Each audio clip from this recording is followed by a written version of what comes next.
मित्र हो, मी डॉक्टर संजीव लिंगवत, सिंधुदुर्ग। आज गोरेगाव येथील नागपुरे जमीनदार वाडा धेडामाली येथील इंद्रप्रस्थ संग्रहालय इथे आहे। मित्र, आपण बघू शकता की राव बहादूर राजा इंद्रराज सिंग नागपुरे यांची कामठा हिरासत ही राजधानी होती आणि ते जमीनदार होते। नागपूर येथील रघुजी भोसले यांच्या काळात ते वतनदार आणि जमीनदार म्हणून होते आणि त्यांच्याकडे जवळजवळ 384 गावं ही वतनदारासाठी आणि कर जमा करण्यासाठी दिली होती। त्यांचा हा वाडा आपण बघू शकता, ही त्यांची इथे प्रतिकृती आहे। त्या काळामध्ये इंग्लंडच्या राणीशी त्यांची जी भेट झालेली होती आणि त्या काळातील त्यांनी ज्या शिकार केलेले बिबट्या, गवारेडे, सांबार, चित्तल हे आपण सगळे बघू शकता।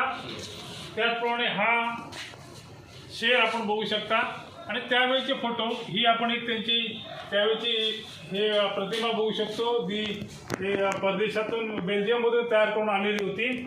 आणि त्यांचे पुढचे पूर्वज जे गिरिजाशंकर नागपुरे जे 2 वेळा आमदार होते नागपूर विधानसभेमध्ये, आणि अशा प्रकारचा हा वाडा आपल्याला दाखवण्याचा मी प्रयत्न करत आहे।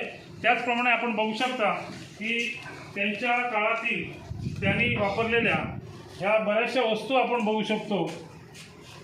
त्यावेळेचं सोडा करायचं मशीन, त्यांच्याकडची बरीचशी चप्पल आणि त्यांची ही बरीचशी मेडल पण आपण इथे बघू शकतो। त्यांना मिळालेली सर्वोच्च केसर हिंद मेडल हे आपण इथे बघू शकतो, जे लोकमान्य टिळकांना त्या काळामध्ये ती पदवी मिळाली होती। आणि ही त्यांची बरीचशी मेडल्स, त्यावेळेचे हे शिक्के, त्यांच्या काळातले हे अंगठीमध्ये घालायचं आहे शिक्का, आणि त्याचवेळी तो मारून त्याच्यानंतर तिथे स्टॅम्पिंग करून मग ती सही केली जायची। ही त्यांची बरीचशी मेडल्स आपण बघू शकतो। त्याचप्रमाणे त्यांच्या काळातील ही हत्यारं आपण बघू शकतो। त्या काळातील ह्या बऱ्याचशा गोष्टी आहेत इथे। त्यावेळी ज्यावेळी सैन्य त्यांचं निघायचं त्यावेळी अशा प्रकारचा हा एक सन्मान चिन्ह पुढे घेऊन घेतलं जायचं। त्याचप्रमाणे त्या काळातली हे मछली पकडायचं यंत्र आहे, ही त्यांची बरीचशी मेडल्स आहेत। हे हत्तीला कंट्रोल करण्यासाठी अंकुश असायचा, ह्या तलवारी, त्याचप्रमाणे हे पट्टे आपण बघू शकता। या बऱ्याचशा वस्तू आपण बघू शकता। आणि त्याचप्रमाणे आपण वाडा दाखवण्याचा मी तुम्हाला प्रयत्न करते।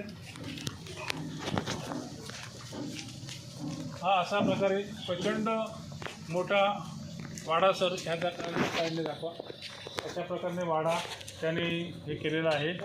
मित्र हो, एवढं पुरे आहे, बाहेर फोकस नाही आहे बरोबर। मित्र हो, हे आपल्याला दाखवण्याचा प्रयत्न केला आहे। मी महाराष्ट्र राज्य पुरातत्व विभागाला विनंती करतो की अशा प्रकारचे हे वाडे आणि संग्रहालय आणि हा इतिहास जर पुढे जपायचा असेल तर इथले जे ह्या वस्तू आहेत त्यांना संग्रहित करण्यासाठी एक संग्रहालय, हे इंद्रप्रस्थ संग्रहालय आहे, ते इंद्रप्रस्थ संग्रहालय पुढे नेण्यासाठी, आणि हा नागपूरच्या भागातील ज्या वतनदारांचा इतिहास आहे, राजांचा इतिहास आहे, तो जर इतिहास पुढे न्यायचा असेल तर महाराष्ट्र राज्य पर्यटन व सांस्कृतिक विभाग मंत्रालयाच्या महावारसा समितीच्या माध्यमातून विशेष प्रयत्न व्हायला पाहिजेत।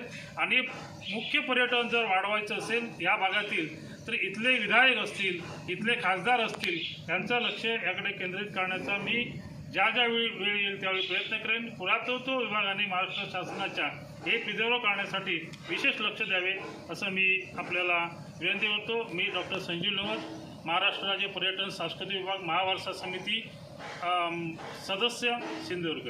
जय हिंद, जय महाराष्ट्र।